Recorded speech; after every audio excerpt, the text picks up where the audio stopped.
Hello friends, welcome to my channel. तो आज हम पढ़ते हैं लिव वाइगोस्की की social cultural development theory. Lev Vygotsky हमारे एक सोशल कंस्ट्रक्टिविस्ट थे। मतलब ये कि उन्होंने अपनी थ्योरी जो दी थी बच्चों के ऊपर, वो सोसाइटी एंड कल्चर दोनों को ध्यान में रख के दी थी। तो इन्होंने तीन मेन पॉइंट्स पे फोकस किया था। First, social interaction, society, language और कल्चर। यानी कि इनमें और प्याजे में एक चीज कॉमन थी कि दोनों ने लैंग्वेज को लेके चला था, लेकिन ये प्याजे से बहुत अलग थे क्योंकि प्याजे ने जो था वो सोशल इंटरेक्शन प्लस कल्चर उनको बिल्कुल नेग्लेक्ट किया था। तो इसने हमें कुछ चीजें बताई थी बच्चों के बारे में कि बच्चे हमारे जो हैं वो सोसाइटी से कैसे अफेक्ट हो रहे हैं और उस सोसाइटी का बच्चों के ऊपर क्या उनकी डेवलपमेंट में उन पे असर कैसे जाएगा। तो उसके लिए उन्होंने कुछ टर्म्स दी थी। हमें इनकी पूरी थ्योरी नहीं पढ़नी है, इन्होंने कहाँ से शुरू किया, कैसे शुरू किया। हमें इनकी थ्योरी के रिजल्ट्स देखने हैं, इन्होंने क्या क्या बातें कही अपनी थ्योरी के बारे में। इन्होंने हमें तीन चीजों के बारे में बताया। First, zone of proximal development. इसकी इन चीजों की जो मैं बताऊंगी, ये सारे वर्ड्स, इनकी डेफिनेशन क्लियर होना बहुत जरूरी है। जोन ऑफ प्रॉक्सिमल डेवलपमेंट किसे बोलते हैं? उन फंक्शंस को, it defines those functions that have not yet matured but they are in process of maturation with the help of someone. मतलब ये कि कोई छोटा बच्चा है, सपोज उसे हैंड वॉश करने नहीं आते, तो घर का कोई बड़ा उसे हैंड वॉश करने में हेल्प करता है, उसे सिखाता है 3-4 महीने तक हैंड वॉश करना, फिर वो सीख जाता है हैंड वॉश करना। तो ये जो हैंड वॉश करने का प्रोसेस था, ये जोन ऑफ प्रॉक्सिमल डेवलपमेंट के अंडर आ गया कि बच्चे को वो प्रोसेस, जो फंक्शन था, वो मैच्योरेशन में नहीं था, उसे आता नहीं था, लेकिन किसी बड़े की हेल्प से उसने सीख लिया। अब इसी में दो टर्म्स और आती है। First, scaffolding. ये बहुत इंपॉर्टेंट टर्म है, इसको नोट करना। ये क्या होती है? Temporary help. मतलब उस बच्चे को जब हम 2-3 महीने तक वो हैंड वॉश करना सिखा रहे थे, उसे जो हेल्प मिल रही थी उस बड़े की तरफ से, वो टेम्परेरी हेल्प, उसको स्कैफोल्डिंग बोलते हैं।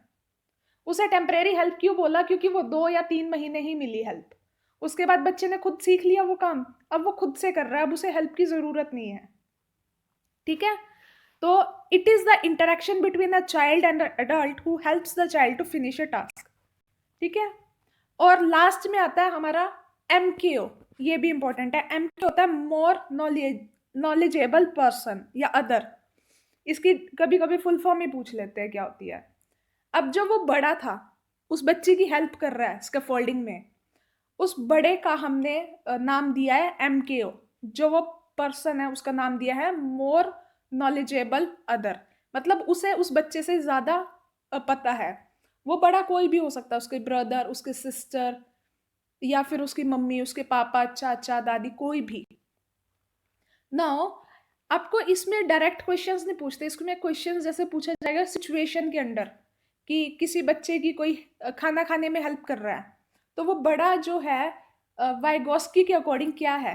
वो बड़ा जो है वो है मोर नॉलेजेबल अदर है। ठीक है? सेकंड चीज जो वाइगोस्की ने हमें बताई, that was about private speech. Private speech क्या होती है?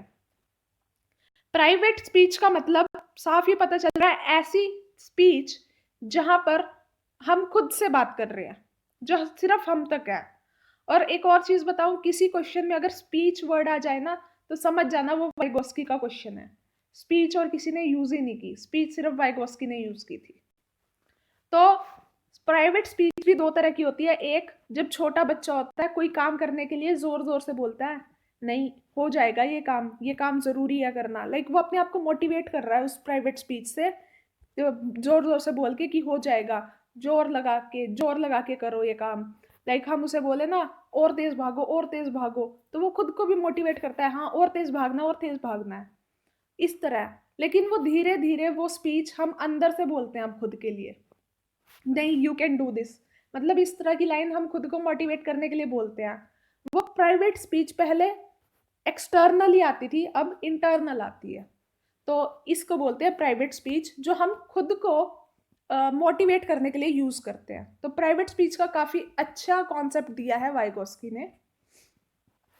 आगे मेक बिलीव प्ले, ये थर्ड कॉन्सेप्ट दिया था। मेक बिलीव प्ले मतलब इसमें इसका एग्जाम्पल आप ले सकते हो। ये ज्यादातर छोटे बच्चे करते हैं, जो 5th तक के बच्चे होते हैं।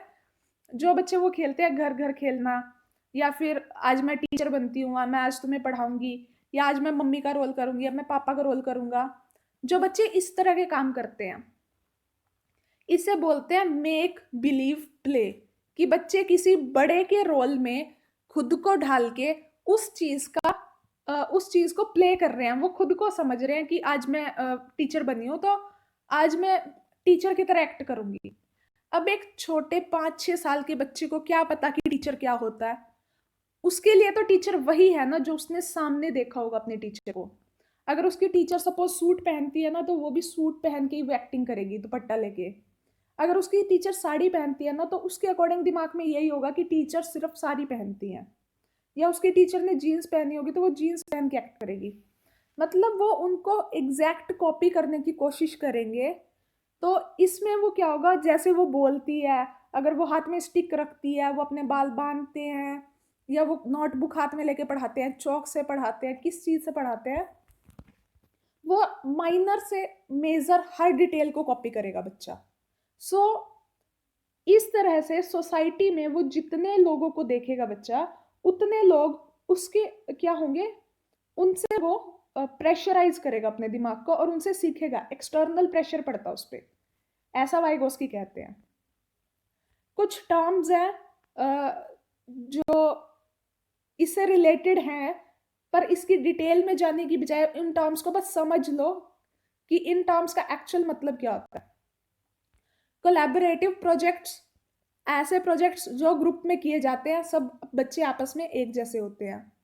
कोऑपरेटिव लर्निंग, कोऑपरेटिव लर्निंग होता है जब हम किसी की कुछ करने में हेल्प कर रहे हैं। मान लो किसी बच्चे का मैथ का क्वेश्चन नहीं निकल रहा, तो आप उसे, उसके साथ वाला कोई उसका फ्रेंड उसे समझा दे, या आपस में समझा रहे हैं वो। रेसिप्रोकल टीचिंग, ये इंपॉर्टेंट चीज है। रेसिप्रोकल टीचिंग, यहाँ से ये टर्म याद रखना। रेसिप्रोकल टीचिंग क्या होती है, सपोज क्लास में ये प्रैक्टिस होती है। ये एक बहुत यूनिक वे है टीचिंग का, और इसमें प्रैक्टिस होती है ये क्लास में। कैसे, जैसे टीचर्स ने 5-5 के ग्रुप बना दिया या 10 का ग्रुप बना दिया, तो उस 10 बच्चों में से किसी एक को बोला कि आज आप इस ग्रुप के टीचर हो, तो वो टीचर की तरह उन बच्चों को पढ़ाएगा। इनमें पूरे ग्रुप में एक बच्चा टीचर बन जाएगा। तो इसे बोलते हैं रेसिप्रोकल टीचिंग। और एक होता है पीयर ट्यूटरिंग, मतलब आपस में एक दूसरे को पढ़ा देना। एक होता है असिस्टिव लर्निंग। असिस्टिव लर्निंग क्या होती है, जब हम किसी बड़े की हेल्प से पढ़ रहे हैं। जब हमने साथ वालों की हेल्प से पढ़ा तो वो कोऑपरेटिव थी, जब बड़े की हेल्प से पढ़ रहे हैं वो असिस्टिव लर्निंग थी। जो रेसिप्रोकल टीचिंग है उसमें ये 4 चीजें होती है: क्वेश्चनिंग, समराइजिंग, प्रिसीडिंग और क्लैरिफाइंग। अब इस कुछ थ्योरी के बारे में इंपॉर्टेंट पॉइंट्स। ये थ्योरी सोशल इंटरेक्शन पे काम करती है। कम्युनिटी का इसमें बहुत रोल होता है, और ये मान लिया कि सोशल लर्निंग जो है बच्चे की डेवलप में हेल्प करती है। ये इंपॉर्टेंट पॉइंट है कि वाइगोस्की और पियाजे की थ्योरीज में फर्क क्या था। वाइगोस्की ने सोशल को लिया था, पियाजे ने हमारी बात की थी एनवायरनमेंट की, कि बच्चे के आसपास एनवायरनमेंट या सेंसिज्म की। ठीक है, तो हमारे जो पियाजे हैं उन्होंने सोसाइटी और कल्चर को बिल्कुल इग्नोर कर दिया था, लेकिन वाइगोस्की ने सिर्फ सोशल और कल्चर को ही लिया है। और पियाजे ने हमारे एनवायरनमेंट की बात की थी, मतलब आसपास का उसका एनवायरनमेंट कैसा होगा, प्लस उसके सेंसेस कैसे होंगे।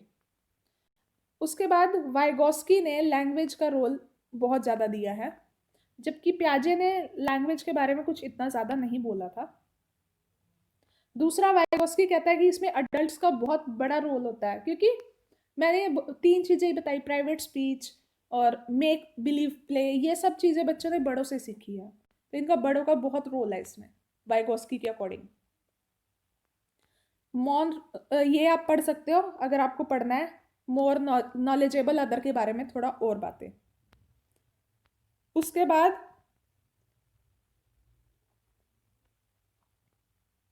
इसमें सिर्फ एक पॉइंट इंपॉर्टेंट है, ये वाइगोस्की ये बोलते हैं कि थॉट्स और लैंग्वेज बच्चे के स्टार्टिंग ईयर्स, मतलब जो जन्म लेता है उसके 3 साल तक, वो सेपरेट होती है, लेकिन 3 साल के बाद थॉट्स और लैंग्वेज क्या होती है, मर्ज हो जाती है और वो एक दूसरे को अफेक्ट करना स्टार्ट करती है।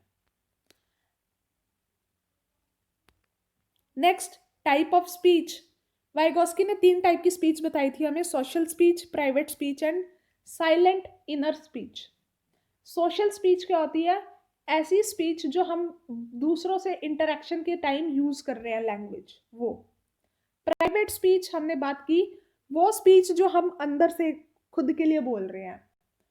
साइलेंट इनर स्पीच क्या होती है, जब वो प्राइवेट स्पीच एक्सटर्नल थी तब तक उसे प्राइवेट बोला, जब वो इंटरनल बन गई तो उसे इनर स्पीच बोल दिया, जब हम खुद से इंटरेक्ट कर रहे होते हैं, अंदर ही अंदर अपने आप को मोटिवेट कर रहे होते हैं। तो वाइगोस्की में ने जितनी हमें थ्योरी दी थी उसके यही पॉइंट्स थे जो हमें डिस्कस करने थे या पढ़ने थे। इससे ज़्यादा हमें वाइगोस्की के बारे में नहीं पढ़ना। कोई और कॉन्सेप्ट आएगा वाइगोस्की का, वो क्वेश्चंस में कवर हो जाएगा। हमारी पियाजे की थ्योरी होगी है, वाइगोस्की की होगी है।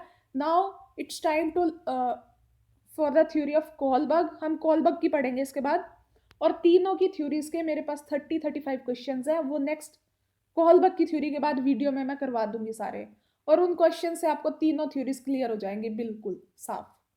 उसके बाद हम नेक्स्ट थ्योरी पे चलेंगे। ये थ्योरीज ही है, थोड़ा बहुत डिसेबिलिटीज हो जाएंगी वो पढ़नी है, तो 20-25 वीडियोज में आपकी सारी CDP कवर हो जाएगी। Now please like the video and subscribe the channel, and thank you for the listening.